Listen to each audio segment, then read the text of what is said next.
Fire up the comment section, little skitties, because Fert has entered the keyboard game. All right, let's go ahead and take a look at this little 60%er here. Good weight, little chunkster, nice key feel too.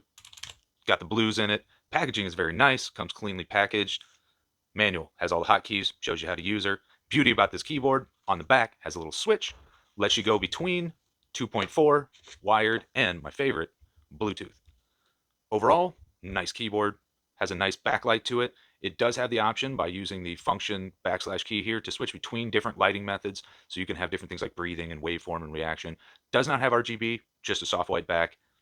Overall, I give it about an 8 out of 10. Drops in right around 40 bucks. All right, everybody. Thanks for watching.